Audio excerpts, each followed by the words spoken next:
Good evening, everybody. Welcome to the regular scheduled Board of Commissioners meeting for the October 24th, 2017. And I'd like to start out tonight with an invocation from Pastor Mike Lynch from the North Star Church in Kennesaw, and then followed by Cub Scout Pack 405 leads in the Pledge of Allegiance. So those that are willing to stand and able, please do so.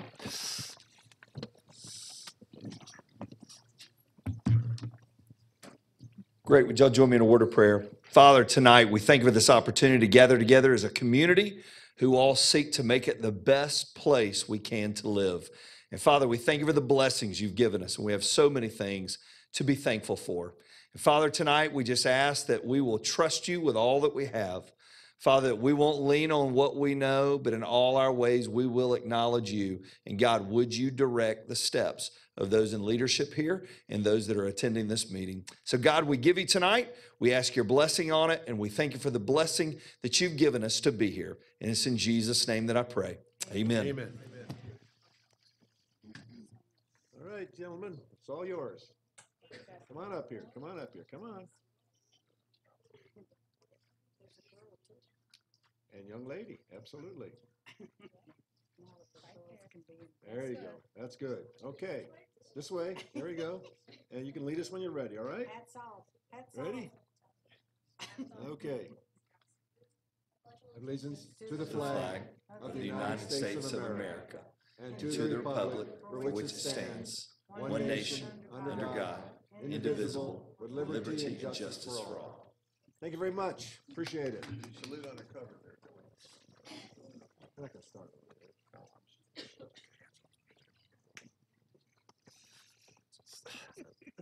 3 minutes.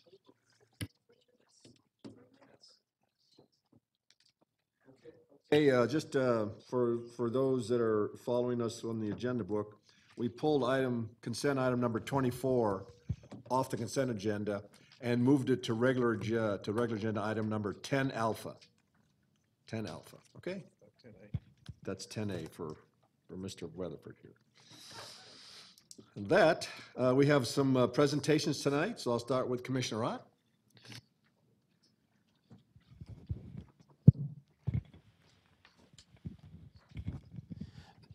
Good evening, everyone. I'm going to ask my assistant to come up and help.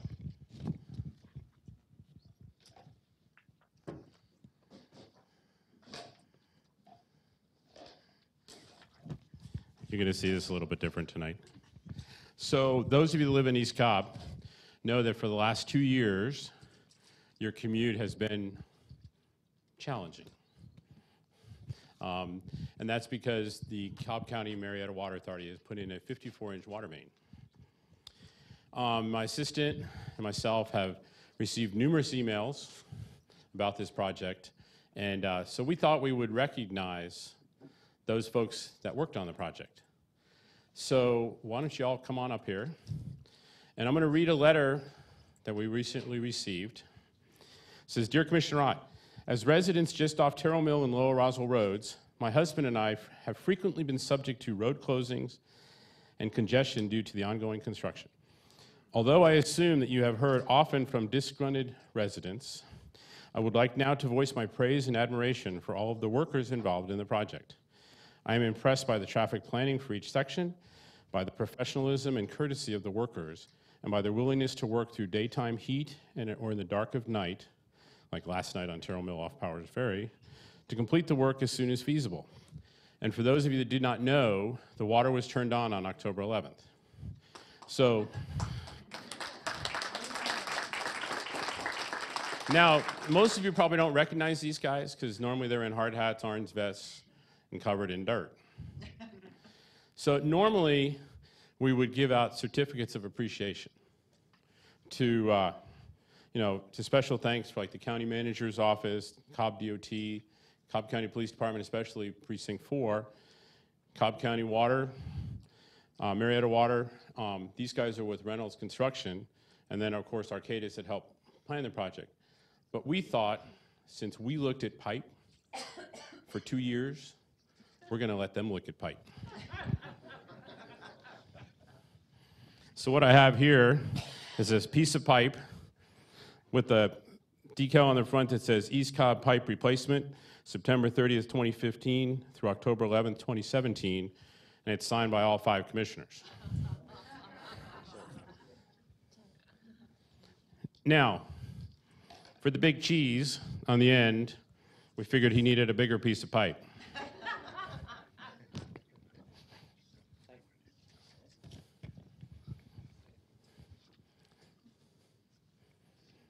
And I have some more for the rest of them, and for Glenn Page from the Water Authority.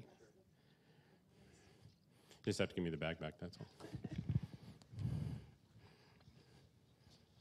This one's for Glenn. And here, we're gonna let you can say a few words, or tell us who's here. I'm not much of a speaker, and you can tell.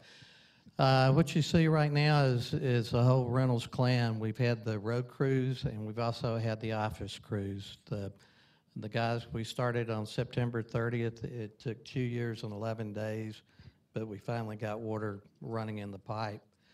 One thing about this project, it was a $44 million project. We came in under budget and ahead of time, and we could not have done that without.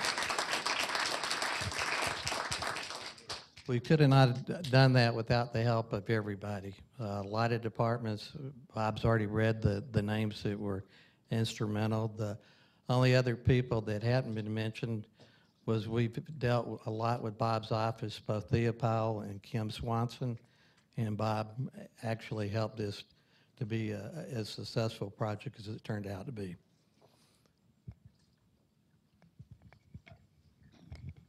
All right, you guys got to get together for a picture. Front y'all in, come on, y'all.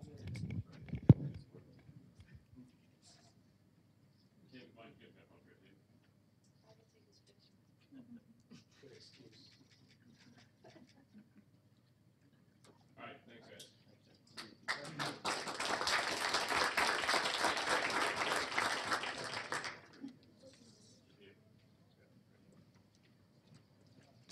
Thank you, Commissioner Rutt. And Commissioner Cupid.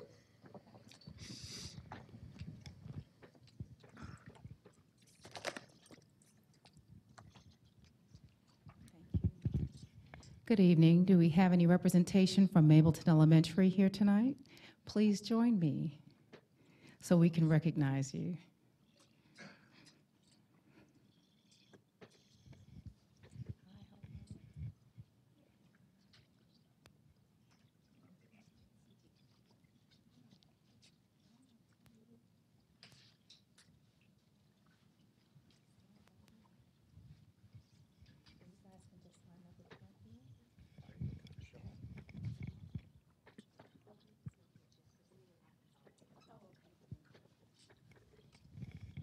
Tonight, I have the privilege of presenting a proclamation to Mableton Elementary School.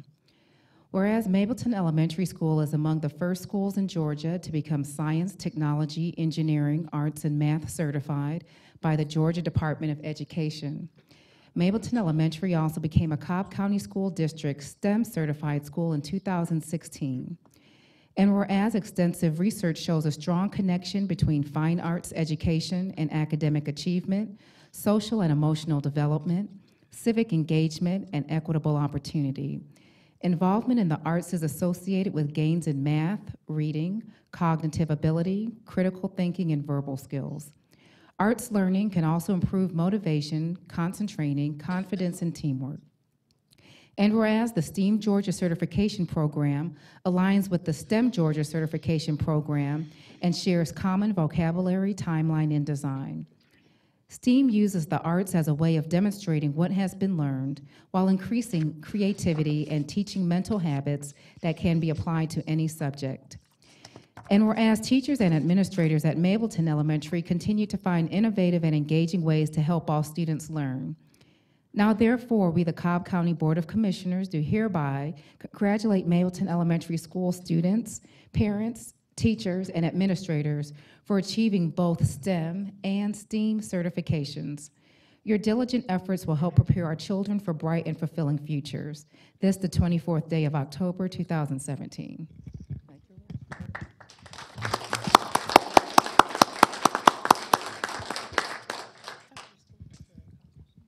Well, thank you for this. It's very much appreciated. And this is just a small representation of our school, of course. What we do because it's good for kids. And that was a great explanation of what the STEAM program does.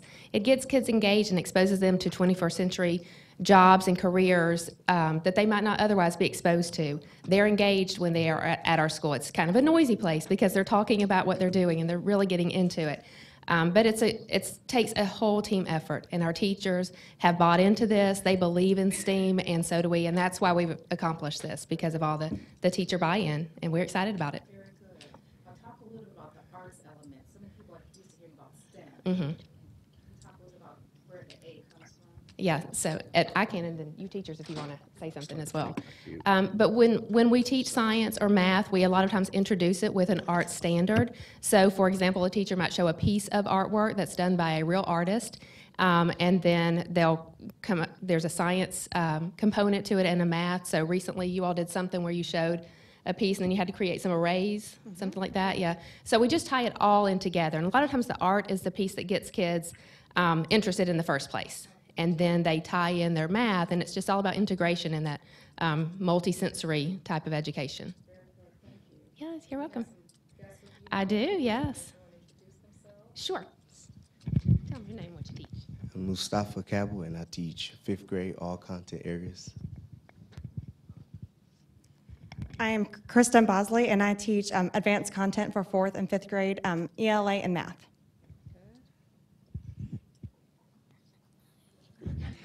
This is McKenna Hawkins, and she's a 4th grade student. I'm Christine Ellie. I teach 3rd grade all content.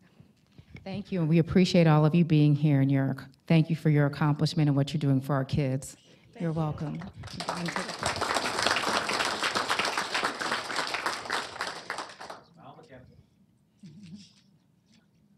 Thank you, appreciate it. Thank you guys so much.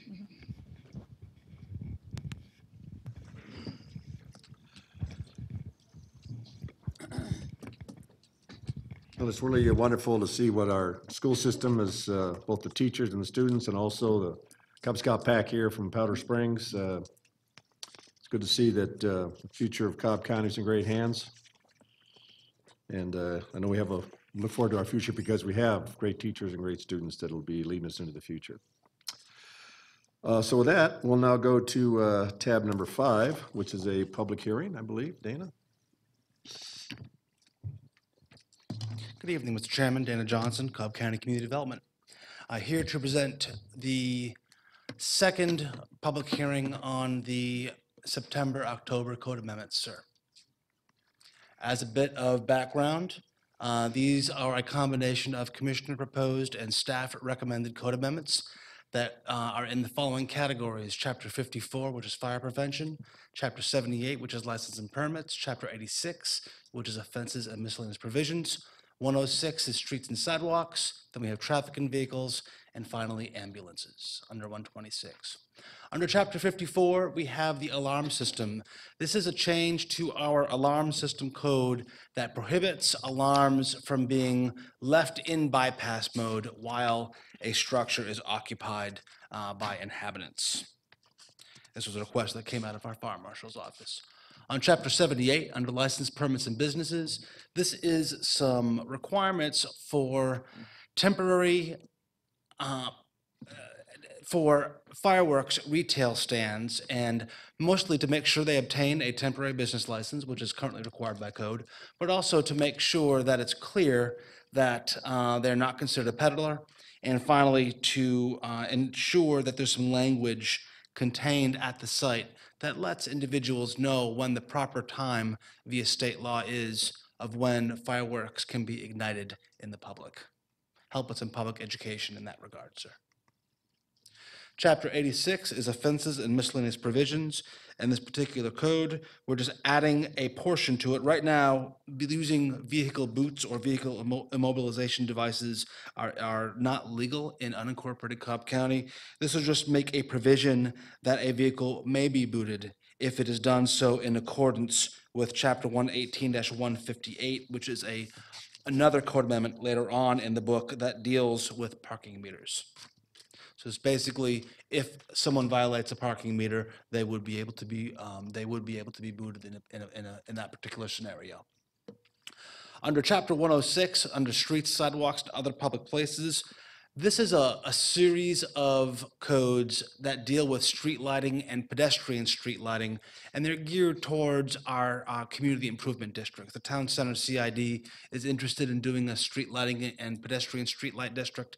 In order to do it, they're going to have to combine a number of existing streetlights in order to make this pedestrian light district. So we had to work with our legal team in order to come up with some language that would allow for that to occur in this particular instance. In addition to that, we also added some items in here that deal with small cell communications. We have already approved a landscape license agreement, sorry, it wasn't a landscape license agreement, a agreement with one cell company in order to install communications equipment on some of our DOT equipment for small cell, which is a lower level placement of antennas on county infrastructure. And this would just make it clear that anybody else who wished to do that would have to go through the same process that one company has already gone through, and making sure it's in code. I've already mentioned about the pedestrian streetlight district being the same basic scenario as the regular streetlight district, so I'm not going to repeat myself for the board. Under parking meters, this is a new code. This is under section 118-158, and this would allow for the board to establish parking meter zones in particular areas. It provides some basic framework for how a parking meter would be done. However, the group that would be making the request to have parking meters would get more explicit as to what the exact scenarios and times that parking would be allowed. And that would be part of the approval process of the Board of Commissioners if a request came forward for public parking meters. It does have some provisions contained in this code as it relates to what happens if you overstay your time, type of fines, and things of that nature. And one thing that we added into this particular code, we heard a great public comment last month from an individual who thought it would be wise for us to consider adding a maximum fine for the cost of removing a boot off a vehicle. We thought that was a great idea from a member of our public, so we incorporated in a maximum of a $70 fine to remove a boot off of a vehicle that has been immobilized. Under Chapter 126 is our ambulance code. We did make a change in this particular code between the last hearing and this hearing. This deals with the language used to describe the separate ambulance zones. And what we changed basically is removed all the numbers from the requirements and just make it clear that the state is the entity that establishes ambulance zones at the request. Certainly the Board of Commissioners can recommend to make requests, but ultimately it's a state decision as to the number of ambulance zones that are contained in Cobb County. With that, Mr. Chairman, I would ask you if you would please open up the second public hearing as it relates to these particular code amendments. And since this is the second public hearing for all of these codes, the board may, at their discretion, make a decision on any of these items contained in this code package, sir. Okay, thank you, Dana. Okay, before I open up the public hearing, just want to remind everybody that every speaker, and there can be unlimited speakers, has a limit of 3 minutes to address the board. And so with that, I now declare this public hearing open. Does anybody wish to address the board? Please.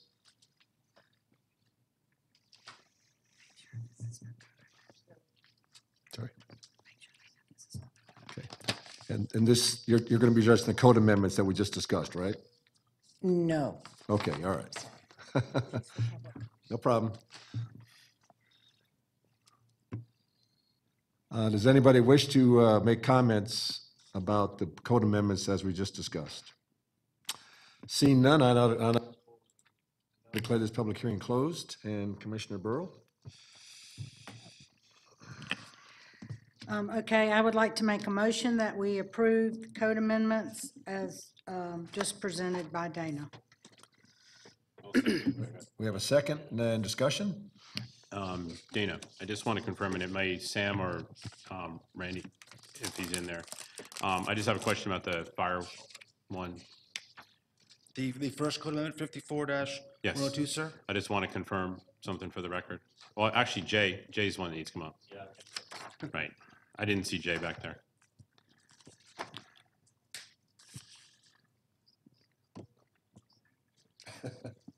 No prompting.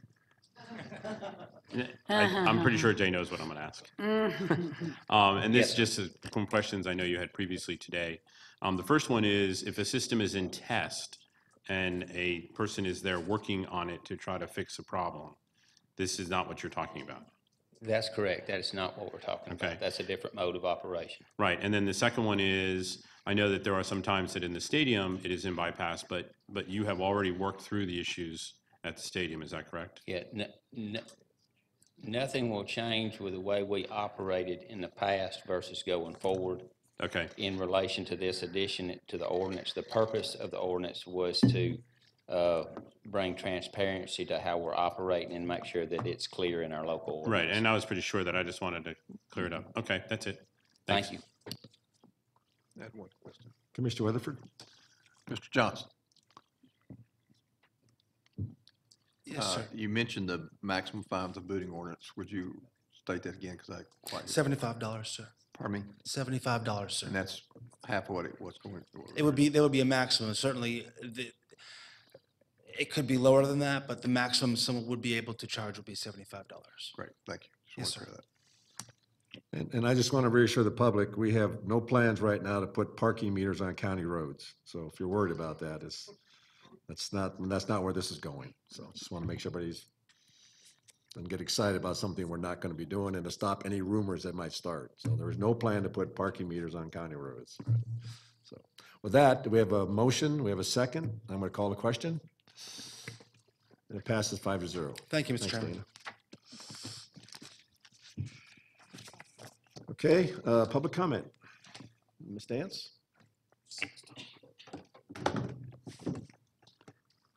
We have 6 speakers in total. Would you like to hear them all at the same Sure. time? I think, is that okay with the board? We're all 6? Actually, Okay, it's great. 7, so, okay, Right, thank you. The first speaker is David Birkenbein. yes.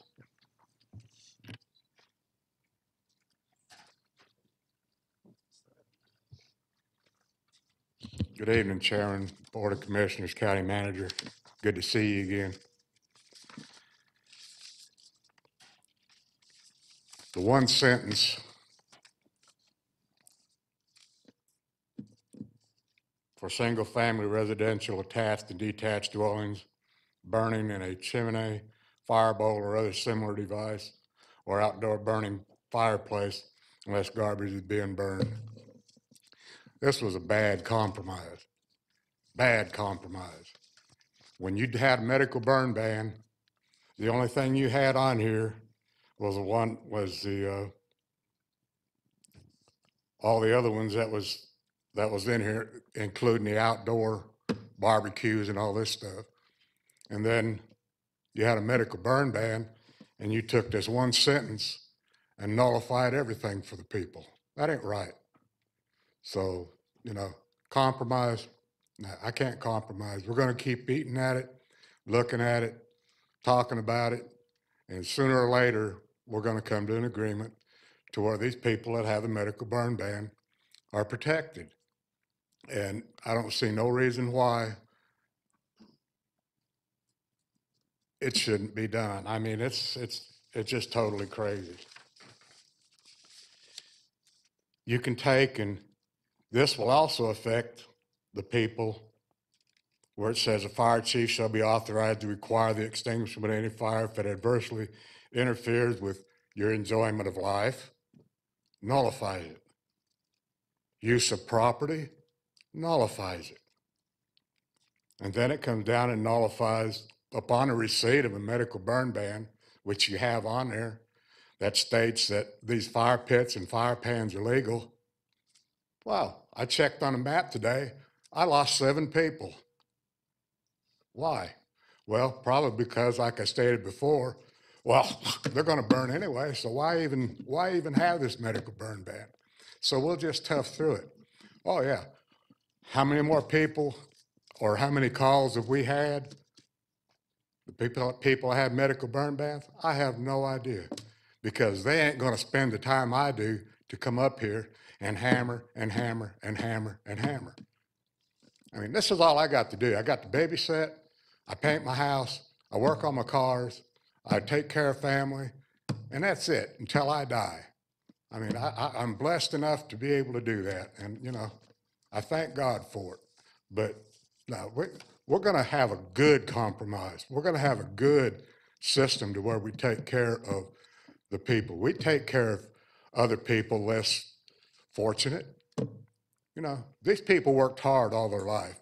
They put money in the county. They invested in the county. They got property in the county, just like me. Life happens. I couldn't afford to move, so I'm stuck here. So I'm stuck here to put up with what? A bad deal? Nah. And I appreciate your time. Thank you, Mr. Chairman. The next speaker is Anna Whitfield.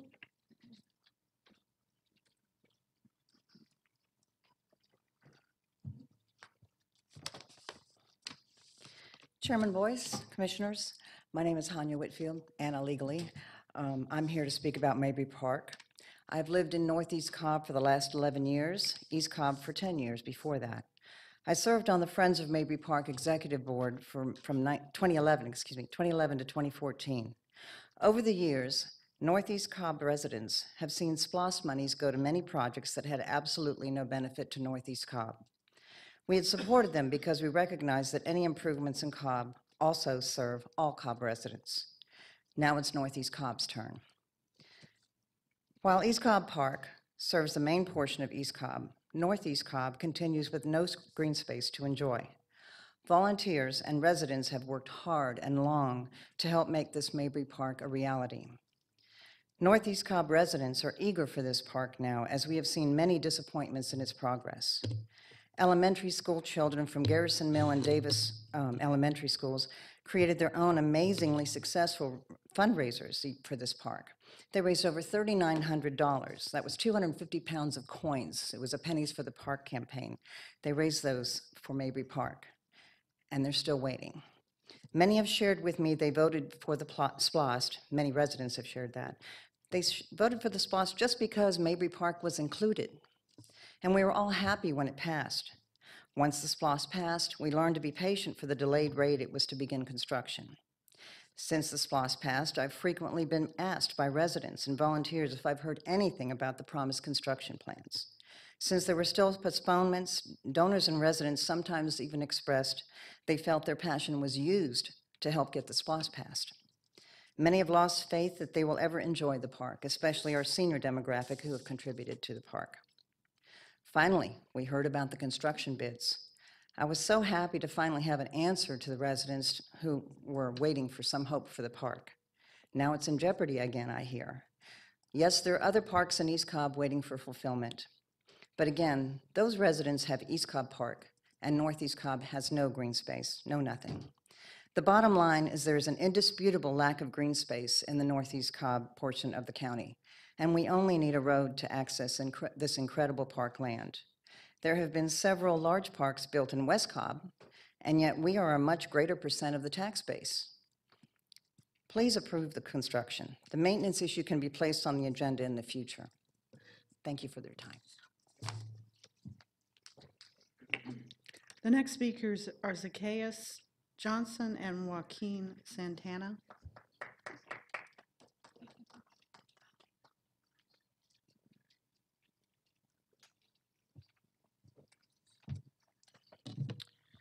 Good evening, everyone. My name is Joaquin Santana, and I'm the Director of Marketing for the Ellis Community Action Cafe. I'm Zacchaeus Johnson. I'm the CEO of the entire cafe.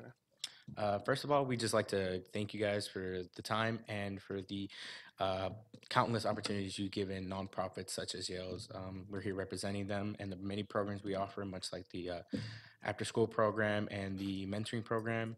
And our program, the cafe, you've provided so many opportunities to not only empower us and our family, but to empower the community we serve around us and to help those around by having clubs, hosting events, and just providing a voice for the community around us.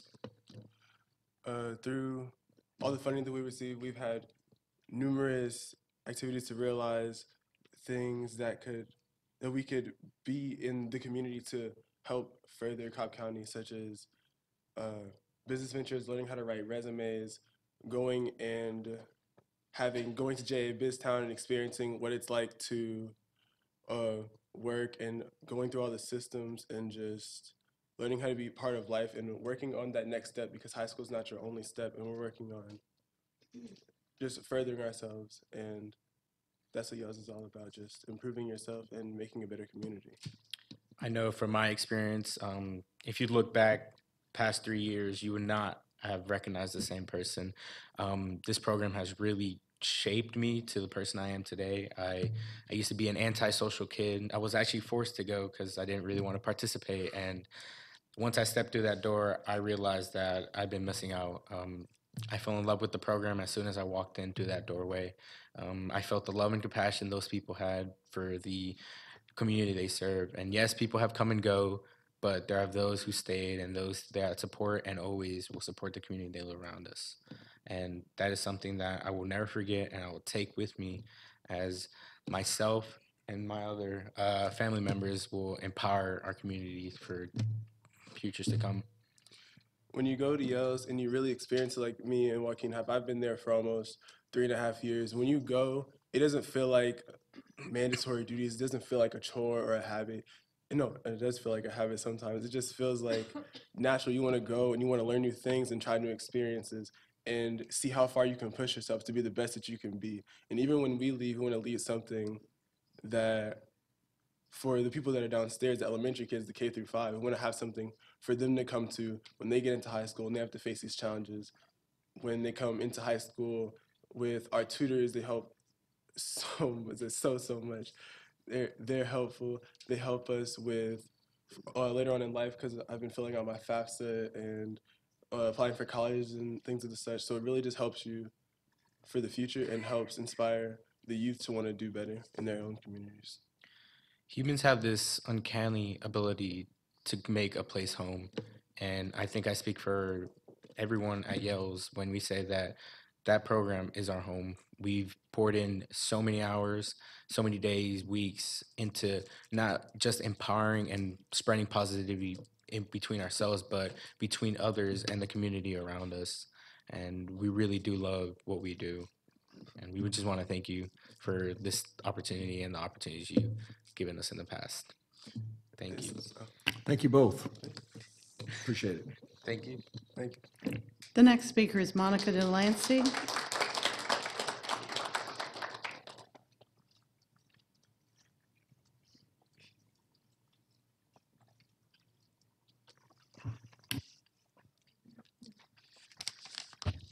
Good evening. My name is Monica Delancey. I reside in the Riverside community in Austell, Georgia. First, I would like to congratulate Pebblebrook High School. Last week, the marching band attended a marching competition in Selma, Alabama, and the band received a superior rating, so I want to congratulate them. Also, this week is homecoming week for Pebblebrook High School, and this week is Red Ribbon Week in all of the schools. And also today, Cobb County School District recognized their Teacher of the Year. The Teacher of the Year is from Lindley 6th Grade Academy in District 4 as well, Ms. Nicole Kempson. All right. I'm here to discuss the housing crisis here in Cobb County and its impact on working families. I know that Mr. Bob Odd and Mr. Murphy is working on a plan. I want to thank you for that. And also, too, I want to also thank Cobb Legal Aid. Every Wednesday, they're holding eviction clinics at the Marietta Library every Wednesday. So it's either at 5:30 or 2:30 p.m. But I just wanted to just make sure that people know that I believe they're hearing about what's going on. It's tipping the scales. Eviction is tipping the scales here in Cobb County. 2 weeks ago in Cobb County Magistrate Court, they had to open up another courtroom to accommodate the cases. Eviction court is held on Tuesdays and Fridays at 9:00 a.m. and 1 p.m. On those days, they can easily see 100 people on their dockets. What leads to eviction? Not enough housing that's compatible to stagnant wages. Majority of renters pay more than 50% of their income on rent. Laid off from work, income has stopped, and not enough subsidies to accommodate rentals. Less than 20% of renters receive any type of rental assistance. There are at-risk communities in the South Cobb area. The Pebblebrook community has a rental rate of 55% of its residents that are renters. There are 25 apartment communities that feed to Pebblebrook High School. And also, the subdivisions in the Mapleton-Pebblebrook area are seeing an increase of houses being rented. Parental involvement is essential for our students to be successful. When majority of the parents have what we call temporary shelter, and temporary shelter is when you have to sign a new lease every 12 months. Sometimes those parents are afraid to speak up in their communities where they live. They don't speak up about inadequate housing, such as not having enough amenities in their apartments, or when something is broken in their home. So if they're not speaking up at home because of at risk of not having their lease renewed, they're definitely not speaking up in the schools. A parent can't even begin to go to workshops and meetings because they're going to eviction courts, or they're trying to navigate resources to be able to pay for their rent. Evictions hurt minority communities the most, working families. Also, people are not voting because if they're voting and then next year they don't have a place to live, what's giving them a reason to go out to vote? And our children suffer the most. When there's no stable housing, everything else falls apart. Thank you very much. The next speaker is Joellen Smith.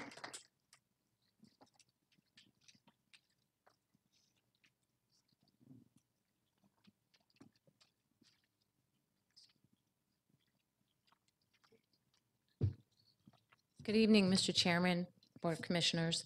I wanted to talk about two things tonight. First one was DOT. I am a partner in a Cobb-based business that is a Georgia State DOT certified maintenance contractor. And in this past year, we're on our 20th project for the Georgia DOT. And I would like very much to bid on Cobb County projects in our areas that are coming up. And I know that there is a discussion on whether to give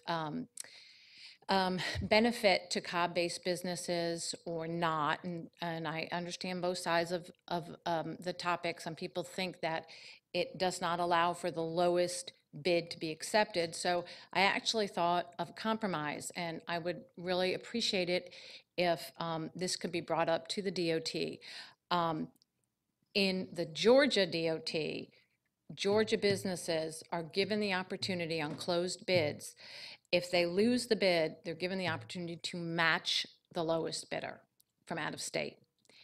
And I'm wondering if perhaps Cobb County DOT could do the same on the closed bids if a Cobb County company lost to an out of Cobb company, if they would be allowed to match the lowest bids from out of the county. And it would accomplish both goals. It would accomplish the goal of getting the lowest price for the county and also benefiting Cobb-based businesses because, you know, I pay a lot of taxes here and I have for many years. I was wondering if maybe somebody could check and see if that was allowed. And even if Georgia DOT doesn't allow Cobb DOT to do it, maybe they could ask for a waiver or some such thing. So I think that is maybe possibly a really good compromise. The second thing I want to talk about was Mabry Park. Other people have talked more eloquently than I have. I read on the Friends of Mabry Park website that this is it's being postponed. The vote's being postponed. So I just wanted to say when you're talking about green space in Cobb, please consider Mabry Park when it comes back up for a vote. Thank you very much. Hey, Joellen, do me a favor, send an email to Commissioner Ott and to me. We actually, she Okay, and I good. talked about her All right, okay. idea before the meeting. So I'm going to talk to Mr. Wilgus. Okay, I want about to it. make sure we close the Yeah, loop she- on your comment. Yeah, Thank she you. explained it even more in our conversation before the meeting. Okay, all right. So I mean, I think it has merit. We just have to find out if it's possible. Okay, great. Okay. It's a great Thank you, idea, Mr. though. Chair. Thank you. Thank you.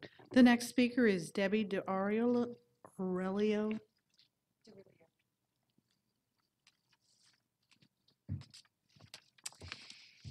My name is Debbie Drillio, and I'm here to speak in favor of funding the build-out of Mabry Park, just in case it is in question or by chance being delayed. I moved here 13 years ago. We moved to Northeast Cobb for work and to raise our family, and I couldn't find a park, like a green space park. I know there were tennis courts and ball fields, but I was told, well, you got to go to Roswell, or you can go to the Chattahoochee, or you can go to Kennesaw Mountain, and in every direction, it was a 20-minute drive. So I got involved, and I was appointed onto the 2006 Parks Bond Committee, and we selected green space, and one of those was Mabry Park. I was also appointed to the Parks and Rec Board, which I served 6 years, and then I was appointed to the 2008 Parks Bond Committee, which was canceled, but thankfully it's been revived. However, I should mention in our area that at least 3 of those nominated properties now have houses on them. The bottom line is 11 years from when the county purchased Mabry Park, we still have no green space in our area. It's still a 20-minute drive. And East Cobb Park is probably a 15-minute drive, but it is so small and entirely too small to service our area. I can also tell you that the residents of Northeast Cobb desperately want this park built out, and they were so excited about the SPOST passing. I understand there's some concern about maintenance costs and maintaining a new park. But I can tell you there are more trees coming down in our area. There are more houses going up, more developments, more retail. A shopping center is planned for our area. There will be more tax revenue next year going into the budget. So I really think there will be enough funds for the maintenance cost of Mabry Park. Not only that, but quite frankly, I think the homeowners of Northeast Cobb have earned it and deserve it. At least in full or to fund in part, the Friends of Mabry Park have raised about $60,000 to support the park, and if it were open and accessible to the public, I know the community would come together and raise more funds. Thank you.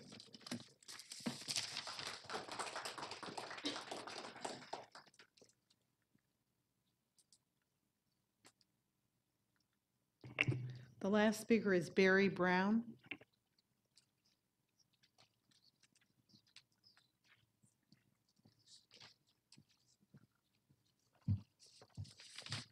Hello, Chairman Boyd and Commissioners. I'm Barry Brown. I live over on Pete Shaw Road, and I'm here to speak about a piece of the historic Johnson's River line that goes from Vinings down to Mableton, and we've been working to save it, the River Line Historic Area Group, for the past 17 years, and right now we have another piece endangered, and that's what I'm going to speak on. It will come up before you in the next meeting.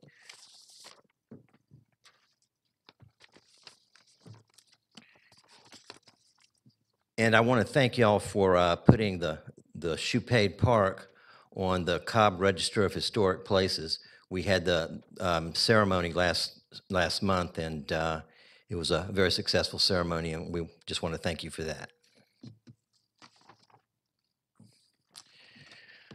Okay, what I have up here is the currently endangered piece of the river line, which is on Veterans Memorial in a subdivision called Providence Subdivision. And it consists of 2 forts where cannons were placed that were faced towards the river. That's in the bottom parts encircled, right. And then above it, there's an oblong line that is part of the trench line, the very beautifully preserved trench line, I might add, and very finite because it was dug by Georgia militia, and I think it's one of only 2 in the state remaining. So the plan with Providence Subdivision is, as you see there, is to build right through it, have very little buffer, and essentially destroy any sort of historic context of either the trench line or the two fortifications, and essentially make them historically less significant.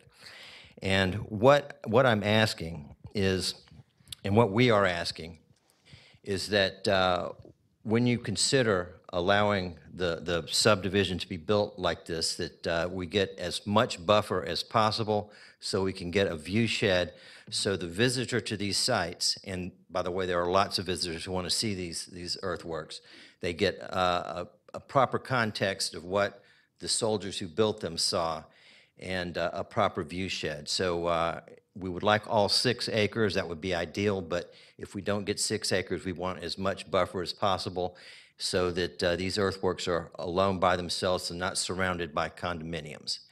And that's all I have to say. Thank you.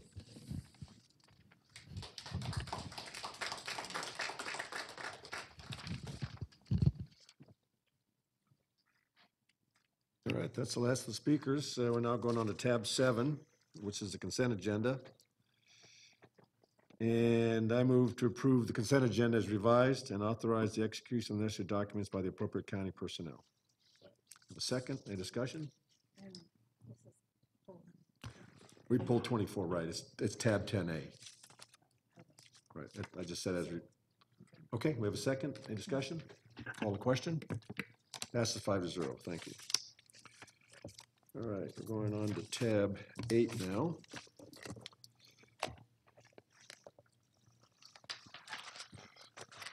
Good evening, Chairman, Commissioners, Mr. County Manager. Tonight we have 6 items. The first item is to adopt a resolution authorizing the submission of a local maintenance and improvement grant program application for FY18 to the Georgia Department of Transportation for the resurfacing of county-maintained roads.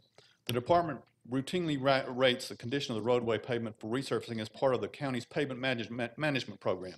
The rating results of the roads, which are recommended for resurfacing, are submitted to the Georgia Department of Transportation, GDOT, for funding assistance through the Local Maintenance and Improvement Grant, LMIG program. In order to receive LMIG funding, the county is required to complete an application that includes a proposed project list containing the road name, length, termini, type of work, and total project cost. We request the Board of Commissioners adopt a resolution authorizing the submission of a Local Maintenance and Improvement Grant, LMIG program application for FY18 to the Georgia Department of Transportation for the resurfacing of county-maintained roads. Sherrod? Motion to approve is presented. Have a second? Any discussion? Call the question. Passes 5-0. Thank you, sir. Our second item is to approve a contract with Accelera Construction, LLC for Wesley Chapel Road sidewalk. Wesley Chapel Road sidewalk is an approved project in the sidewalks component of the 2011 SPLOST Transportation Improvement Program. The low bid of $738,000 from Accelera Construction was reviewed and found to be reasonable and responsive. The completion date for this project is 270 consecutive calendar days from the issuance of the notice to proceed. We request the Board of Commissioners approve a contract with Accelera Construction, LLC in an amount not to exceed $738,000 for Wesley Chapel Road sidewalk. Commissioner Ott? Motion to approve. We have a second. Any discussion? Call the question. Passes 5-0. Thank you, sir. Our third item is to approve a contract with D&H Construction Company, Inc. for drainage system repairs on Owl Creek Drive. Drainage system improvements is an approved component in the 2016 SPLOST Transportation Improvement Program. The low bid of $93,707.50 from D&H Construction Company, Inc. was reviewed and found to be reasonable and responsive. The completion date for this project is 30 consecutive days from the issuance of the notice to proceed. We request the Board of Commissioners approve a contract with D&H Construction Company, Inc.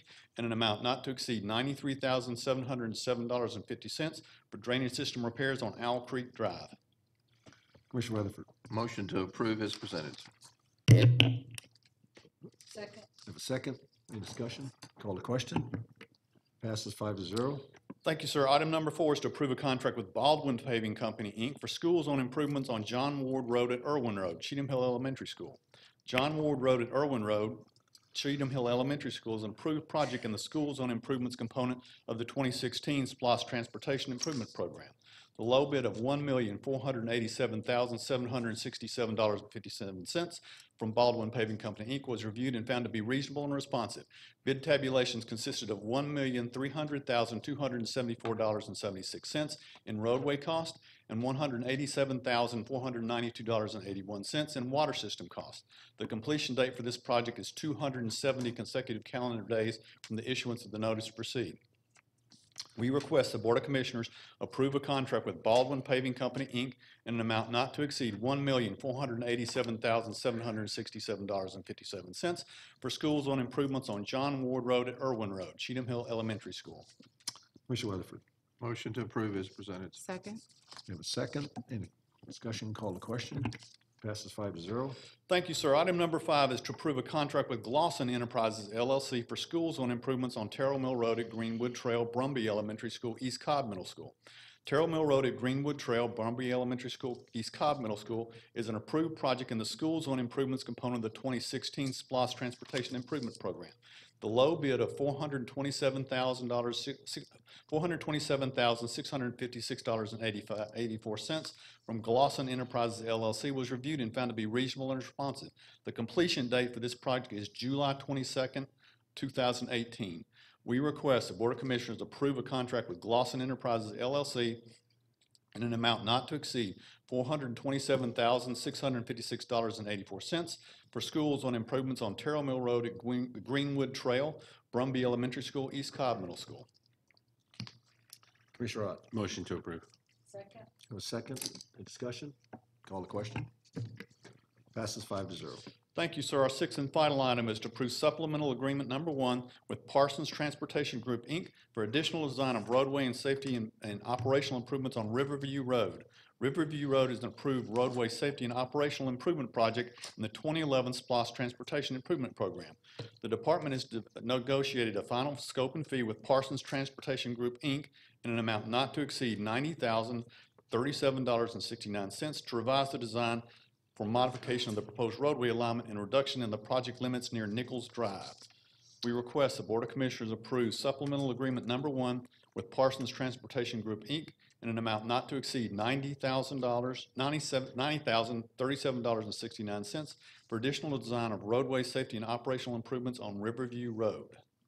Commissioner Cupid. Yes, just for clarification, this particular agenda item is not going to impact the ongoing communication and negotiation regarding moving the road out of the right-of-way with neighboring.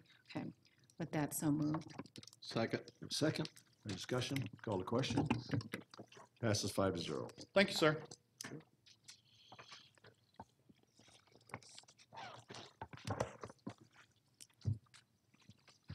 Good evening, Mr. Chairman, Commissioners, Mr. Manager. The purpose of our item this evening is to request the board approve a construction contract with Integrated Construction and Nobility Incorporated to construct Mabry Park under the 2016 Park SPLOST program. The 26.5-acre Mabry Park property was purchased in 2008 with funds from the 2006 Parks Bond Program. Construction of the park was identified as a project in the 2016 Park SPLOST program and has now gone through the design process, and the construction has now been bid with Integrated Construction and Nobility, Inc. being the low bidder.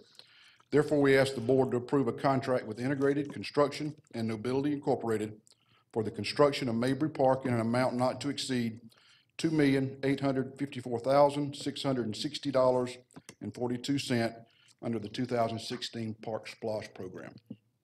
Okay, thank you, Commissioner Ott. Mr. Chairman, to start the discussion, I'll make a motion to approve the agenda item. Okay, do we have a second? I need a second.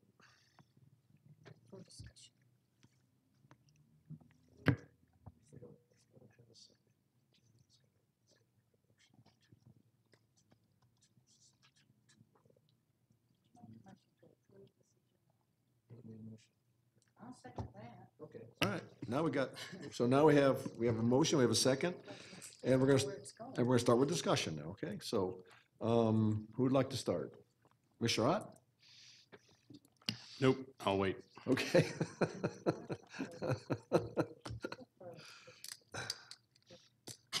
He likes. Okay. Oh, boy. Well, first I would like to say thank you to the folks that showed up tonight to show your support for Mabry Park. I wasn't gonna do this. I too have worked long and hard on this project, and as you heard, it was approved by a referendum in 2006 before the parks bond that we just issued this year, thanks to Chairman Boyce, which is one of his campaign promises that finally came to fruition. But this has been ongoing for a long time, and it's long overdue. The Friends of Mabry Park were formed in 2009, and the 2011 SPLOS project list, which was approved in 2010 before I took office, I think Mabry Park was originally on that list, but it was cut because of the recession and we weren't doing any new projects. And so it didn't make it on the 2011 SPLOS. So in 2011, my first year on this board, we did approve the master plan for Mabry Park. But we still didn't have funding to construct it. So with a lot of work and events at the park, we got it on the SPLOS list for 2016. And it was in District 3, and it was a priority for the SPLOS list for my district. Now it is in District 2, but it is a county park, and we're all supportive of the same thing, of developing this park. So 10 years after the referendum and 8 years after the purchase of the land, 5 years after the master plan has been approved, we finally broke ground last year in May of 2016 at Mabry Park. It's on the SPLOS list, designated item on the SPLOS list, which we are mandated to construct the items on the SPLOS list unless there's a shortfall, and there's not a shortfall. We're over projections. But 4.25 million is the amount on the SPLOS list. And thanks to the diligence and hard work of the parks team, the bids went out, and we were fortunate enough to get a bid under the 4.25 at 2.8 million for construction. And this item tonight is for the construction of Mabry Park. And I see no reason why we need to hold this. I know the chairman had asked previously that all SPLOS items that come before us for approval have an impact statement of how we're gonna fund it in future budgets. And I agree totally with that. We need to know down the road what our maintenance and operation costs for staffing and all are gonna be.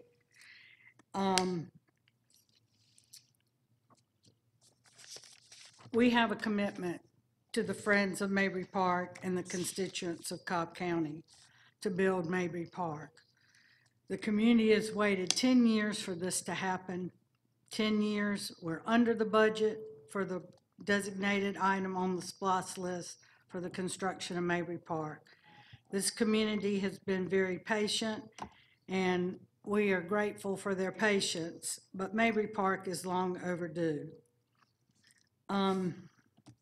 To me, it's a crying shame that we're even still discussing delaying the development of Mabry Park.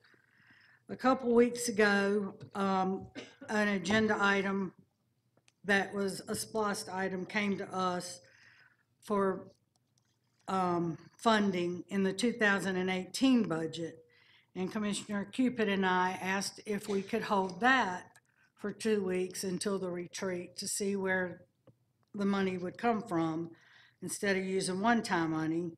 And we were told no. And now we are being asked to hold this till after the retreat. And I understand the maintenance and O&M coming back, but at the rate we're going, this park won't even be built until way after the 19 budget is decided, and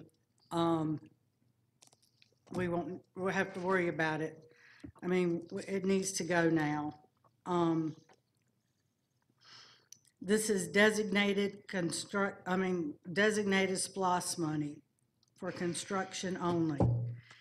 And I haven't seen the policy for deciding this on SPOS items, nothing in writing that we have approved as a board. We have had discussions on it, and I agree with it, but I can't see stating a policy that we don't have actually in place and making exceptions for one item and not the other. So I think we need to be consistent, abide by a policy that we agreed to, and keep our word to the community. Without approval for construction tonight, we can't move forward to begin this valuable project. One of the speakers mentioned Garrison Mill and Davis Elementary. I'm sorry, Davis Middle School, raising funds for Mabry Park.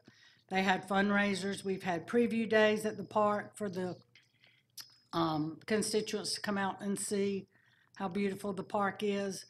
But with no road and no access, we can't enjoy this park, and we haven't been able to since it was approved and voted on and purchased. So I ask for you to please approve this project tonight and support Mabry Park. Okay, thank you. Mr. Rutherford? Thank you, sir.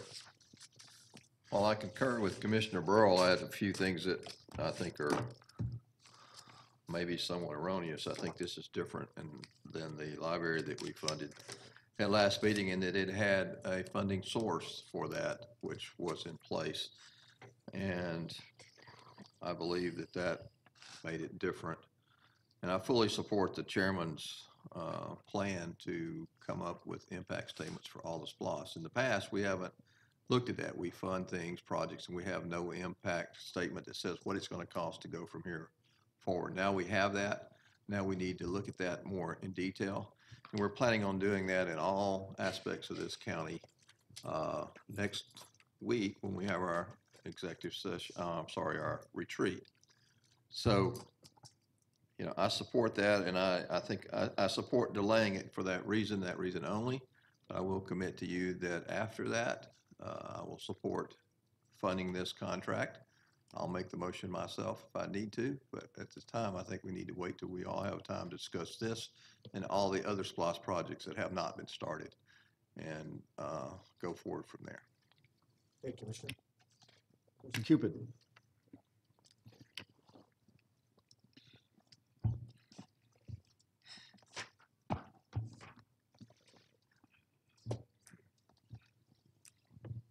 The agenda item before us today is to support construction for a park. And it's my understanding, in speaking with Commissioner Burrell, that the maintenance impact of this project will not come before us until our 2019 budget.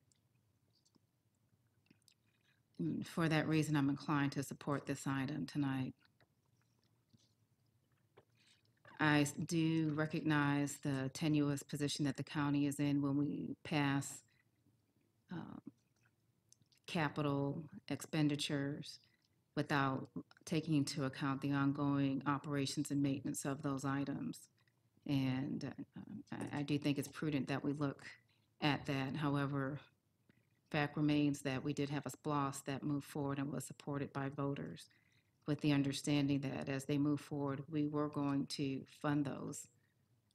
This is not a debate on whether or not we fund operations and maintenance about SPLOS projects. Well, you know, again, I do believe it's prudent for us to be aware of that. You know, the conversation for that, I think, is most appropriate when we pass the SPLOS. and to just try to be as diligent as possible when we do consider the operations and maintenance of those projects, to do it as lean as possible.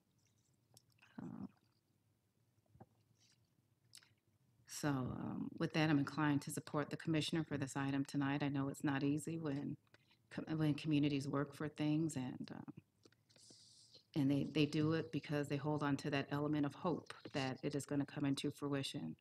And, when hope continues to be delayed, it can be of great disappointment. And I think this is an opportunity for us to match hope with the actualization of construction of this park tonight. So with that, I support this park and this agenda item tonight. Thank you, Commissioner. Oh, okay, that's right, I forgot you hadn't commented yet. This is difficult, and it kind of goes along with some of the other things that have now been happening in District 2. With the change in the district lines, there's a large portion, mainly in Northeast Cobb, that is now in District 2.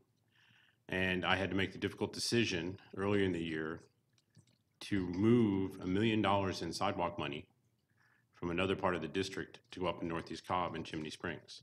So I had to tell another area that they were not going to get the sidewalk that they were promised, because I needed to honor a commitment that was made to the folks in Northeast Cobb. Likewise, I have Hyde Farm and Felton property, which were on a SPOS list prior to this property. Like the citizens, the Friends of Mabry Park, who, I commend you for the money you raised. The Friends for Hyde Farm raised over $350,000. That park is not open because of staffing. The Felton property is on the SPOS list. It is not open because of staffing.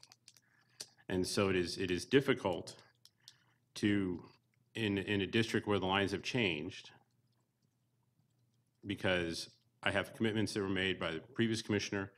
I have commitments that have been made to the people in the district from the old lines.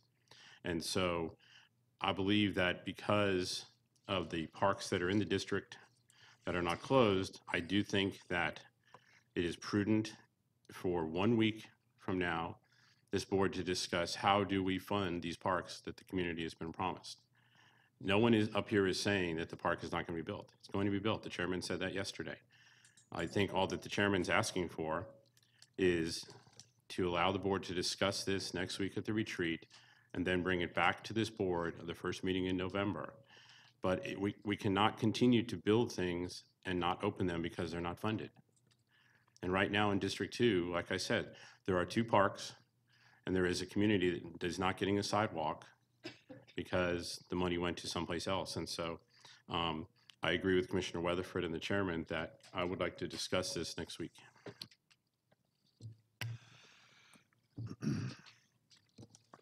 Nobody has fought harder for this park than Commissioner Burrow. I don't think anyone's fought harder for a park, any park in Cobb County, than Commissioner Burrow. I have had more discussion about this issue than any other item I've been focused on, except for the millage rate this summer. That's how much commitment I have made to try to find a way for this.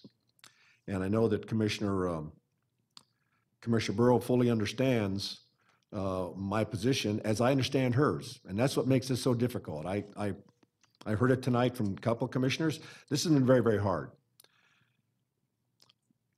But last month I was blistered for using one-time money because we, somewhere in the past, did not combine operation and maintenance money with a SPLOST project. And, all right, that comes with the territory. But I can't very well, argue that we need to move forward on one, all right, because that was 2018 money, and yet say that the next project, because it's 2019 money, it's a different issue. It's the same issue. And somewhere we have to finally stop this train and say, let's get it right. Now, we had a wake-up call this summer from the taxpayer. They're watching us. They want to support us, but they want to make sure that we are spending every bit of their money as efficiently as possible. And I get that message. And this is a very, very tough call, but that's what I get elected to do. The principle here is that A, we need to fully understand the implications of any project. And we've heard tonight from several board members that informally, we have agreed to do that in the past. But I can assure you that this will be an agenda item next month, if not, I'd have it sooner if I could, because we need to formalize this new board policy. That whenever we bring a SPLOST project forward, we have to have an impact statement, and if possible, a funding line where it's understood that when we vote on the SPLOST project, we are also voting on the O&M that comes with it. And sadly, the project that got caught between a rock and a hard place was Mabry Park. I have tried to assure on many different levels. I believe today's MDJ had me stating that I support the park, or somewhere this week. I've been on record that we're going to support it. What I'm asking is just patience for 3 weeks, that we bring this forward at the next meeting and we vote on it then, because A, we'll have sat down next week at the retreat and we're going to be discussing the 2019 budget. And in there, all right, we are going to commit to these parks. It's not just Mabry Park I'm concerned about. It's also about the fact that we have spent money on other parks in this county that remain unopened because we haven't dealt with an O&M. So we have a bigger problem here, and we need to solve this problem now. And the way to move forward to this is to make sure that it's all linked. Because hypothetically, all right, we could approve this tonight, and then we would be in the same boat that we were in with the project last month, because we'd have to come forward at another board and then approve the O&M for it. And hypothetically, we could have the same issue that we had last month, that where are we going to find the money for it? What I'm saying is that what I'm proposing is we have a way forward where we're going to link these things together irretrievably into the future forever. And I know that Commissioner Burrow feels like this is just another, kicking the can, or even worse, down the road, and it's her park because she fervently wants this park, and I get that. But, and it's the famous but, I just think that somewhere along the line here, we have to finally stop and put this together. So I want everybody to understand that. It's a principle thing, not about the park, not about how we did business in the past. It's about how we're going to do business in the future, and we have to start with something. I think that all of us on the board are really tired of these issues where we're having to come up and defend every SPLOST project and try to find the money that goes with that SPLOST project. What it's doing here is it's creating hard feelings at the board, when really, in fact, it's a process issue that once we get this process in place, we will never have this discussion again. Right? It'll be over because we finally have a process formalized where we're going to agree that we're going to move forward on this. So with that, I'm going to make a motion to hold. I'm going to make a motion to hold this motion to the November 14th meeting at 9 o'clock. All right. Chairman, if there's a motion that's with a second. I know, but I'm making a substitute motion. So there's If no there- if- action. I second the Oh, okay. substitute motion. Okay, I didn't, all right, just checking. Okay, so now, Can we have discussion? now we can discuss the motion. I think that's what we're allowed to discuss, all right? So with that, the floor is open for discussion on the motion.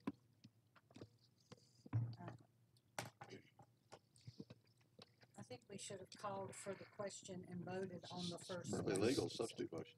Okay, well, I did my homework on this. I was trying to find a way out of this, but this is the only way I can find a way out of it. I have a motion, and this is by Robert's rules, this is how I can okay, propose for it. discussion on this motion, which is really more on what you just commented on. Since we don't have a policy in place, but we are gonna have one moving forward, I guess after the retreat, can we vote on the construction only and have the O&M come back? This park isn't gonna be finished for a year and a half. We will have already set the millage for 18, approved the budget for September for 19, and the park still won't be finished.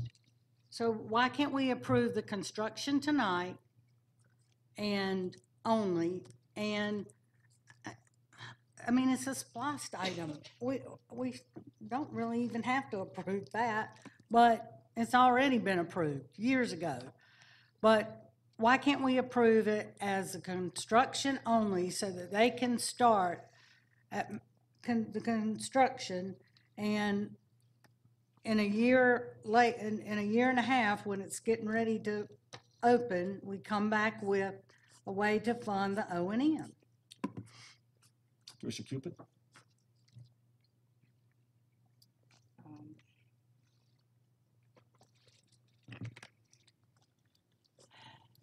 You know, I'm debating and keeping my thoughts to myself on this matter just because, you know, this conversation's about Mayberry Park and a lot of conversation about Commissioner Burrow, but I just see a larger context at play, and it's just very troubling. Even if we consider operations of this in a week, you know, the county's in a very tight position when it comes to money. So even if we have a process in place, process doesn't create money. Improving an adequate level of resources is what addresses the money. And that's really what this comes down to. You know, so we can say process all day. I just don't see how this gets ameliorated with having a discussion in 2 weeks. So that's one issue.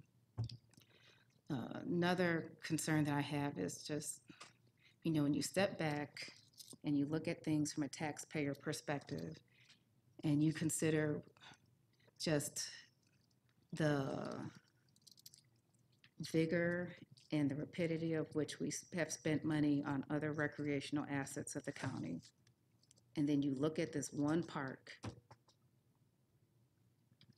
it's just somewhat of a crying shame. And, you know, taxpayers approved the SPLOST.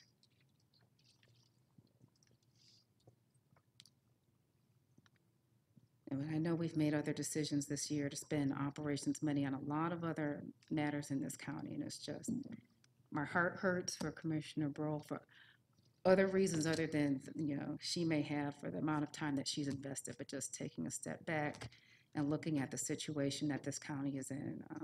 It's just, I sit here and I just think this is just a great misfortune for us.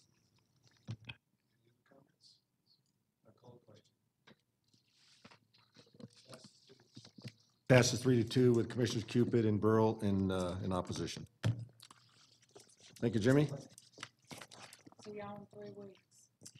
Okay, tab 10.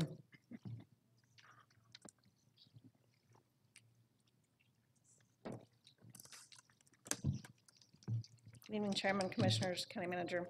First agenda item is to approve a 10-year system upgrade agreement with Metro Solutions for updates, software refreshers, and upgrades to the 800 megahertz radio system that will reduce the cost of the radio system core replacement. Cobb County is the sole owner and operator of Cobb's 800 megahertz radio system. A radio user system license agreement is in place with each of the municipalities located within Cobb County and several other users currently on our system. This agreement addresses pro rata annual maintenance costs and projected future radio system core replacement costs per users based on their number of radio licenses. Our system is currently operating at the 7.13, which is a 2013 release, and must be upgraded to the 2017 release in order for our 2016 Camp Highlands SPLOST tower to go online, in order for us to co-locate with Bartow County for our second 2016 SPLOST tower, and to allow ISSI to replace the soon-to-be deactivated LMR portion of the UIC to avoid negative impact to regional radio interoperability and roaming capabilities while reducing a 30% maintenance increase in 2018. Motorola Solutions, which is the provider of Cobb's system, has introduced a more efficient model to radio system upgrade and core replacement than the traditional one-off approach that we've used in the past. It will provide 4 regularly scheduled system updates, software refreshers, and any additional hardware necessitated by those refreshers. Overall, there'll be a reduction to the cost of the radio system core replacement at the end of the 10-year agreement, equating to an approximate $1.7 million in savings, plus one additional upgrade, which is valued at approximately $2.1 million. The total cost for the 10-year commitment with the SUA2 is $4,867,935. Of this total, Cobb County is responsible for $2,803,862.45, and the other non-Cobb entities are responsible for the remaining $2,064,072.55. The initial startup cost for the first year of the agreement totals $573,873, which will be funded by the 26 SPLOST program and will reduce the remaining amounts due from the respective parties over the duration of their agreement. The 800 megahertz radio system core replacement is an eligible project and program under the 2016 SPLOST. I recommend the Board of Commissioners approve a 10-year system upgrade agreement with Motorola Solutions in the amount of $4,867,935 as part of the 2016 SPLOST. For the 800 megahertz radio system, authorize the corresponding budget transactions and further authorize the chairman to execute the necessary documents. Commissioner Weatherford. Thank you. One comment, Director. This does get us the new tower in the northeast part of Bartow. No, sir. These funds are to address core replacement costs throughout the life system of our existing towers. Okay, but we are adding one in Bartow, right? Or trying? Yes, we'll be adding on to Bartow counties. We currently have Camp Highlands under construction, and then we have one remaining site that's still to be determined the location. This will fund out full coverage throughout the whole county, hopefully, correct? I'm sorry, I didn't hear you. I mean, this will help us in our coverage for the Yes, whole sir, county. absolutely. Okay, motion to approve as presented. We have a second. Now, let me ask you something. Are we going to fence off this money since this goes beyond this 2016 SPLOST is for 6 years. This is for 10 years. Yes, so Did we fend off 10 years of money? Well, we currently have a radio system agreement in place with the users that has directed them to set aside money over the course of the 10-year life cycle, and they've already been directed to do that. Okay. That anticipated amount was actually larger. This system agreement will replace the existing one since we've not actually been doing the upgrades, and will actually reduce their overall cost. And the cities have been made notified of their anticipated cost. So that means yes? Yes, sir. Any further discussion? Call the question. Passes 5-0. All right. Our next agenda item is to authorize the 800 megahertz radio system to reserve FY17 capital project funds to FY18 for the replacement of the HVAC units at the radio tower sites. The request was submitted and approved in FY17-18 budget to replace the aging HVAC sites at the radio tower sites. The project was initiated and is an active project. Therefore, we're requesting to carry over the remaining capital funds in the amount of $48,750 to the 800 megahertz FY18 capital budget. I would like to recommend that the Board of Commissioners authorize 800 megahertz to reserve capital project funds for the replacement of the HVAC units at radio tower sites, authorize the corresponding budget transactions, and further authorize the chairman to execute the necessary documents. Did you put the right slide up? All I see is we're still talking about towers. The HVAC unit, I didn't see That's it. it. No. That's No. Do we have a slide for that? Oh, okay. So the answer is yes? We don't have a slide? Okay, I just want to check. I just thought maybe I was missing something. Okay, I'm sorry. Commissioner Weatherford. Motion to approve is presented. Okay, we have a second. Any discussion? Call the question. Thank you. Okay, tab 10 alpha.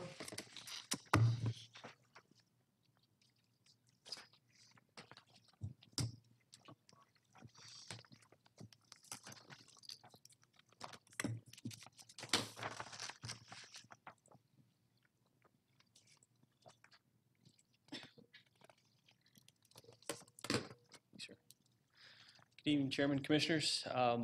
This is regarding the hotel motel tax agenda item, and I was asked to give a brief overview and some history related to the hotel motel taxes. The county has a 8% countywide hotel motel tax, and as a part of that tax, we collect 100% of those proceeds that go into our hotel motel tax fund. With that being said, we do have an operating agreement with the Cobb Marietta Coliseum Exhibit Hall Authority, where they are to receive 67.5% of our total collections. We retain the remaining 37.5% of those collections. These tax collections do have several restrictions tied to them. For example, one of the major restrictions is that these funds have to be spent in the current fiscal year that those are collected per OCGA 48-13-51. In addition to that restriction, there's also some specific expenditure requirements tied to these collections. For example, we have the promoting and attracting, stimulating, and developing tourism, convention and trade shows, funding, supporting, acquiring, constructing, renovating, improving, and equipping buildings, structures, infrastructures, and facilities which will have an effect of promoting, attracting, stimulating, and developing conventions, and tourism. So that basically the long and short of this is these have to be spent on travel and tourism type projects, and they have to be spent in the same fiscal year as which they are collected. One of the unique challenges with this fund is we get our final collections after basically into October, which means we had to spend it by September 30th. So we had to basically to facilitate or to meet these requirements, we have to reimburse for expenditures that have already taken place. Okay, and with that being said, I wanted to give you a little bit of history of the FY17 collections. You can see we collected over $15 million. The 67.5% that went to the authority is a little over 9.3, almost $9.4 million. That leaves the county roughly $5.6 million that we are to spend on travel and tourism. As a part of that, we do have an agreement that we will pay the debt service on the Performing Arts Center bonds project, and that is roughly $3.5 million is what we paid out on that debt service during fiscal year 17. We also made a contribution to Cobb Travel and Tourism of $40,000, which leaves us the $2,098,525.29 available that the county can use for travel and tourism projects within the county's borders. As a part of that, we have an agenda item here that we'll be discussing following this presentation.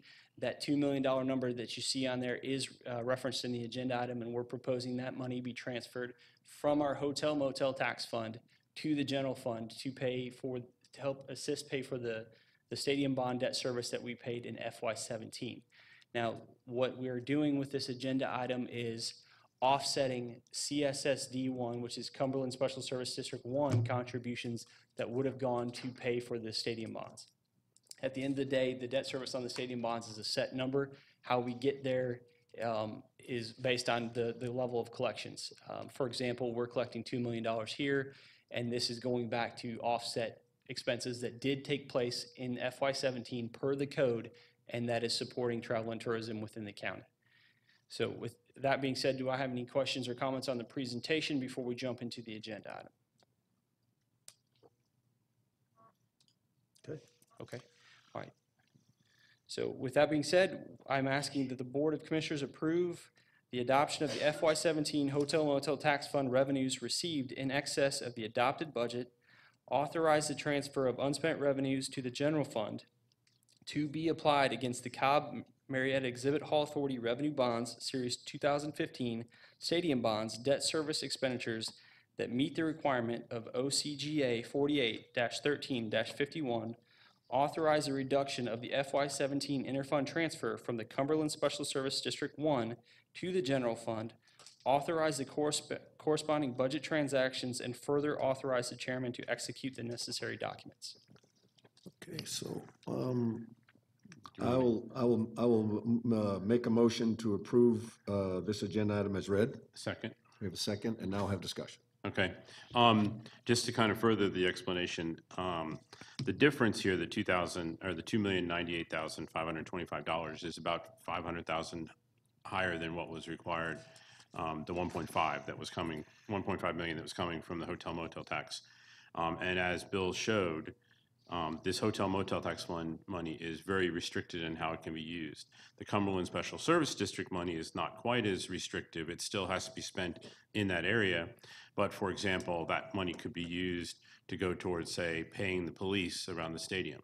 While by the Cumberland Special Service District paying for the police around the stadium, that frees up the money that was used in the general fund to pay for police.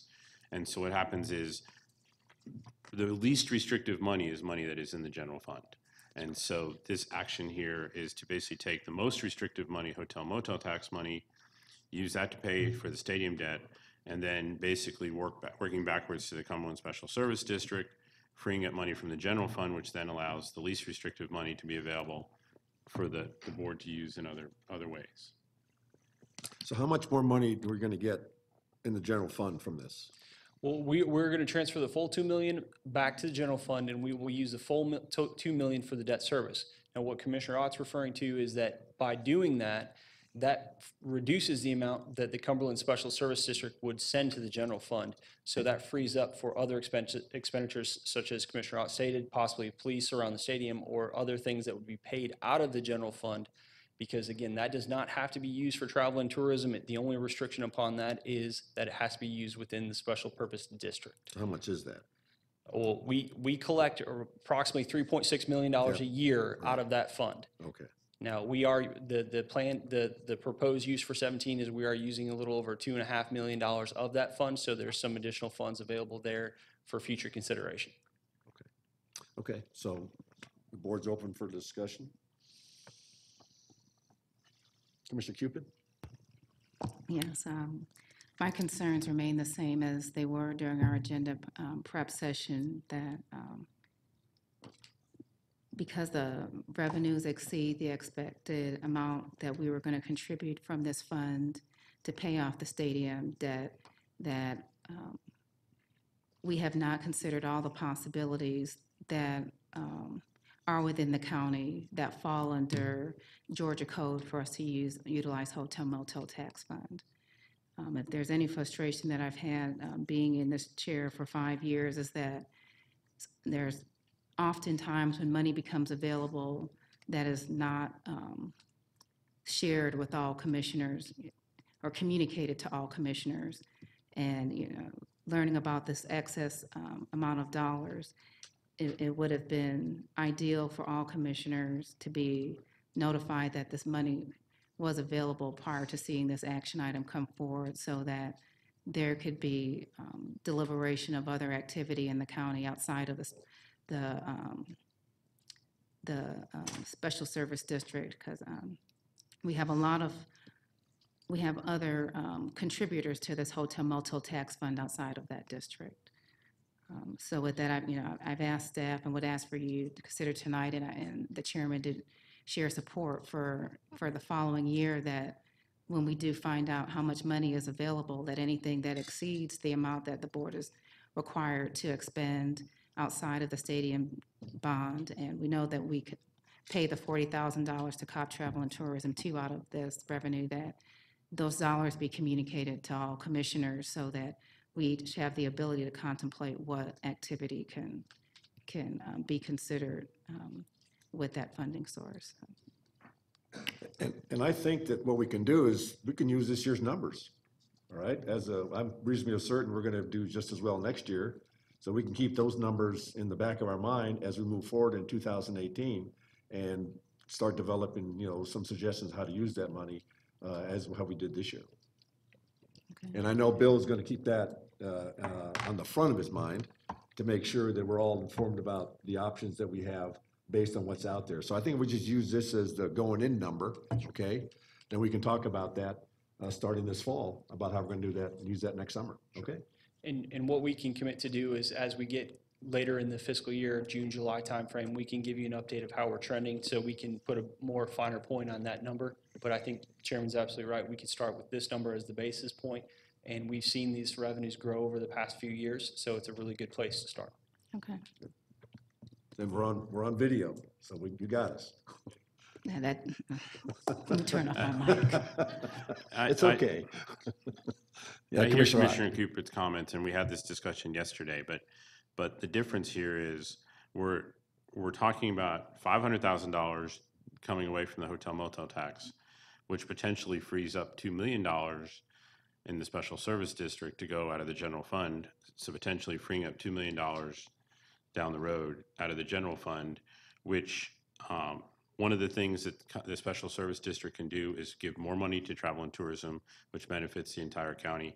But I mean, I think it would be irresponsible to say we're not going to move the money out of the hotel fund because we want to use $500,000 somewhere else and then leave $2 million not being able to go towards the general fund.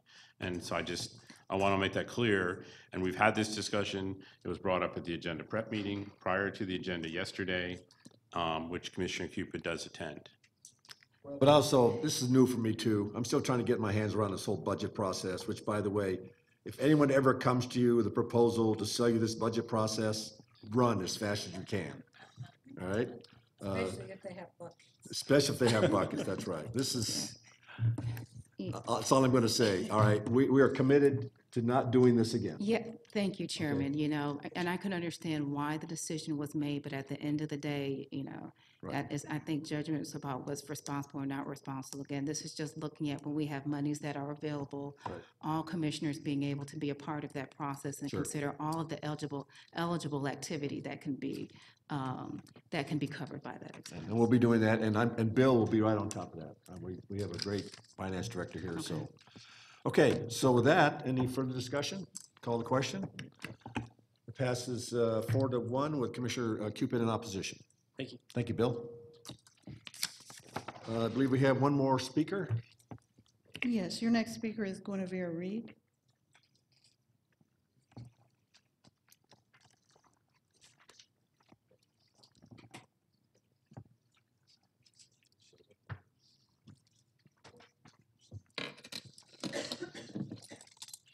Is this thing on? Okay.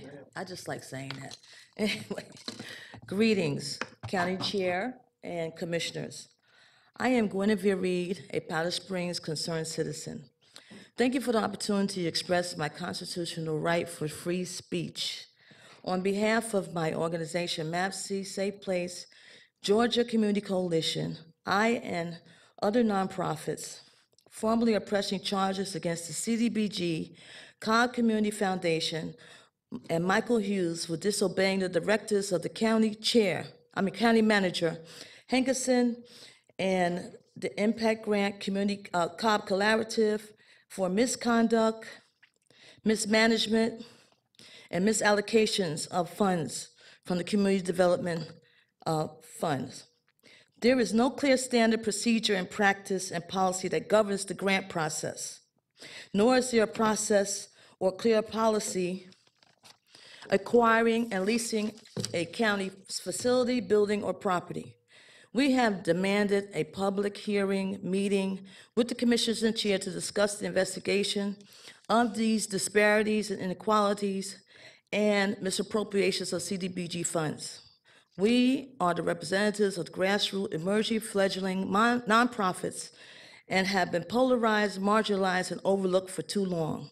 We are seeking legal recourse to the Cobb County DA's office to facilitate our charges mentioned, and we would appreciate a swift and timely decision on when our request for you to address our complaint. We have stated it over and over again in August, September, October, at each county commissioner meeting, requesting recourse. And we have no other recourse but to file a lawsuit. And these fine people would like something to say. Okay. I'm Helen Riley, and I have a nonprofit program for boys 12 to 17, and I've been active here in Cobb County for 10 years. And I just want to express my hurt and concern after I requested a building, and I was denied that building because it was lied and said that I did not put in the application, with no application was ever given to me. And it just seems like it's another political plot to push down the small nonprofits and give favoritism to those who you granted that building to. That's all I want to say. And just how sadly and hurt in this 21st century that Cobb County is still doing the good old boy network, backdoor dealings. And as soon as we speak up about it, you want to look at us and make us feel like we're doing or saying something wrong. That's all I just wanted to say. Good evening. My name is Coakley Pendergrass. I'm with the Georgia Community Coalition. Thank you, Commissioner Boyce, other commissioners, county manager. I want to just follow up. I was present in my capacity as the Georgia Community Coalition chair with Ms. Rowley when that building was promised. Now, however this works out, it was promised by then Mr. Hankerson in conversation. We do have issues in the Cobb County area with grants and these programs that it never gets down to the smaller nonprofits. And this is an issue. I also chair the Cobb Faith Partnership. We've had the Cobb Collaborative and the Cobb Faith Partnership. Those folks that do not get service through the Cobb Collaborative comes to my meetings and they gripe. But you know, we have to figure out a way to be fair. The bottom line is that we're all taxpayers in Cobb County, and we're all civil. We try to work it out. We have conversations. There has to be some sort of a way where the nonprofits that don't have the statute of the Must Ministry and the other larger non-profits in the area, they also get serviced. Now, briefly, I want to talk about the Flex Bus. That should not be. It should not be dissolved. It should be. When it was set up to fail. We've got to figure out a way to make this work. Because you talk to the mayors in that area, and they want to keep that service. Now, however you make it work, it has to be be tweaked. It has to. There's value to it. We worked with then Fede Massimio with Department of DOT. We were a part of the original 5 years ago getting this thing started, and you can't just dissolve it. Please reconsider and figure out a way to make this work. Thank you.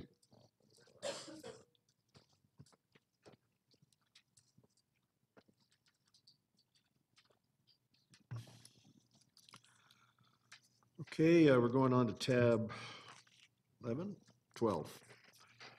And we have a couple of appointments require board approval. I make a motion to approve the reappointment of Dan Post Jr. To the Board of Tax Assessors. Have a second? Any discussion? Call the question. Passes 5-0. And I make a motion to approve the appointment of Connie Taylor to the Public Library Board of Trustees. Have a second? Any discussion? Call the question. Passes 5-0. Commissioner Burrow? Yes. Excuse me.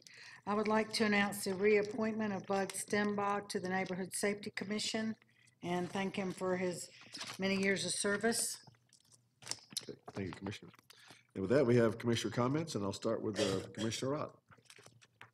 Thank you, Mr. Chairman. I just have one comment, and it's basically in light of the board's previous decision, discussion, and vote on the finance issue that all special service districts be treated the same. If we're going to have a discussion about how the money is used, then all three should be treated the same. The Cumberland Special Service Districts and the Six Flags. That's all I have. Okay. Commissioner Burrow? Well, of course, I'm a little more long-winded.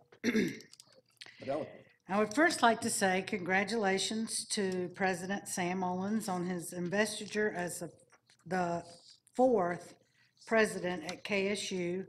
Last Thursday, it was a beautiful ceremony, and we are excited for him and look forward to his service at KSU. Thank you to Precinct 4 and Chestnut Ridge Church for hosting tonight's session of the active shooter response training, and thanks to Public Safety for all they do.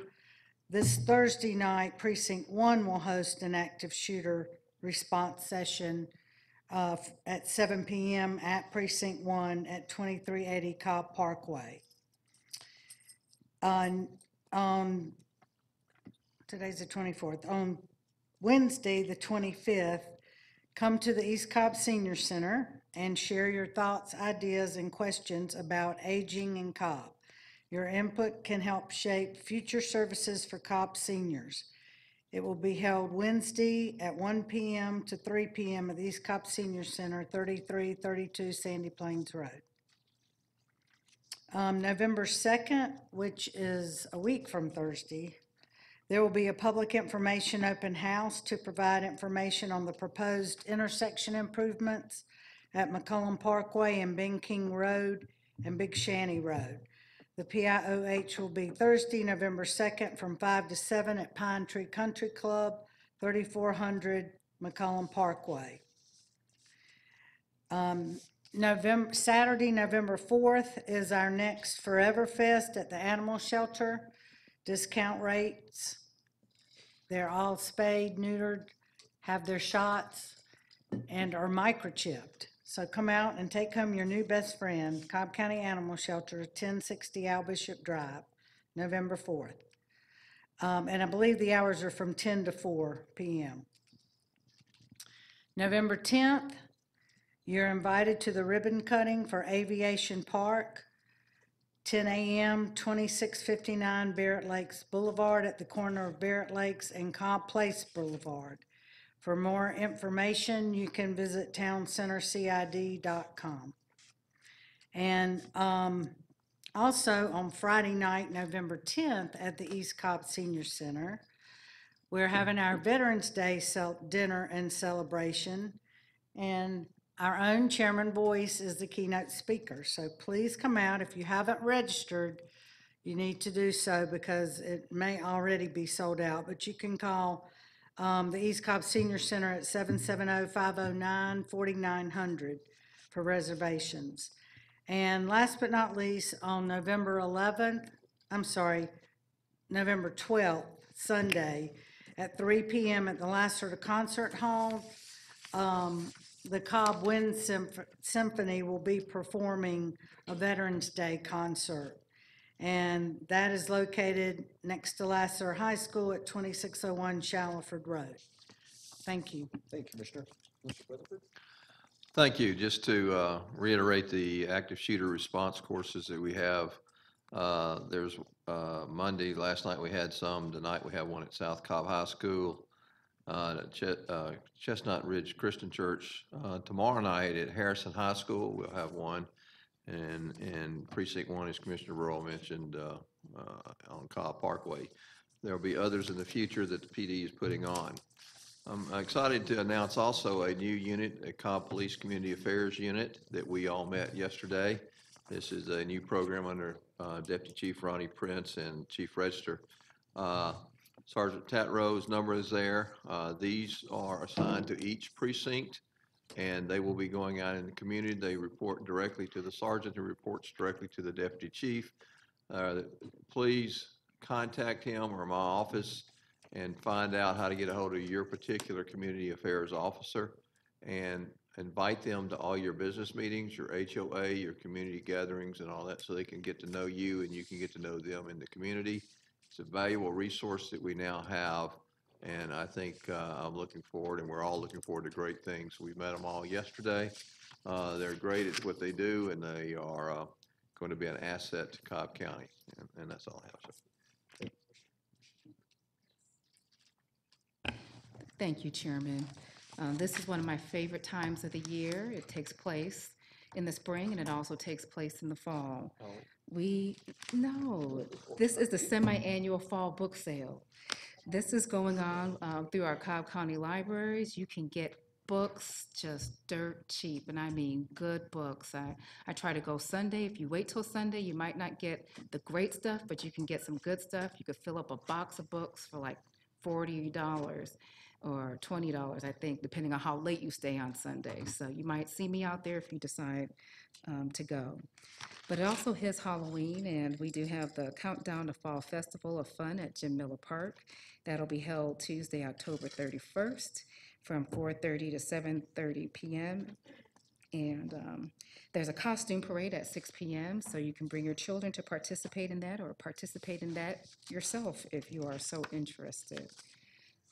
Just in brief follow-up to our last vote and Commissioner's comments, I just want to share that my only concern is for the hotel motel tax dollars, and certainly I recognize that there is some autonomy within those special service districts that comply with how they're created, but my concern is just with respect to the hotel motel tax dollars that are being generated by the entire county. Tonight, and maybe this week, has just been a bit sobering, and we've talked about this during many of our commissioner meetings about hearing how much need there is in the county, and just how we may be struggling from internally but externally. to hear Monica speak about affordable housing in Cobb County, it's a tough issue because it's something that we really haven't addressed. And it's no secret that Cobb County has been recognized for having one of the greatest disparities or income gaps between low income and those who are high income earners here. And it's very difficult to try to find a way to wade through that. District 4, I think, has some of the most low to moderate income housing, but I've shared publicly in my town hall meetings, and I'll share here that District 4 has led the charge of having moderate housing in the county, and I appreciate Commissioner Ott's support with Michael Murphy's support to look at that, because District 4 cannot take that charge alone, because we'll never be able to develop and be attractive and get the amenities that are in other areas of the county if all of the affordable housing is just within the district. So, I don't know when we'll take that charge on as a county as a whole, but Monica's not here, but I just appreciate her her reminder of that, because some people are living very tough lives. And when you see school buses go by hotels and people are unable to afford living in certain places, it's very sobering. It's also sobering what happened with Mabry Park. I just want to let Commissioner Burrow know that it seems as if the board as a whole is in support of it moving forward, and pray that that does come into fruition soon, not just for you, but for all of the residents that you serve in the district, and for all the residents of Cobb who enjoy our parks throughout the county. Those are all my comments tonight. It'll be quick. I just want to further on Commissioner Cupid's comments about the affordable housing. I just recently got appointed to the advisory board for 3 Star Communities, which is the organization that Michael met and I worked with early on, that helped improve Brumby, which improved the apartments. And so we hope to get them back into the county to kind of improve some of these apartments and get folks into affordable housing. And with that, we're adjourned. Thank you. Well, it's a record.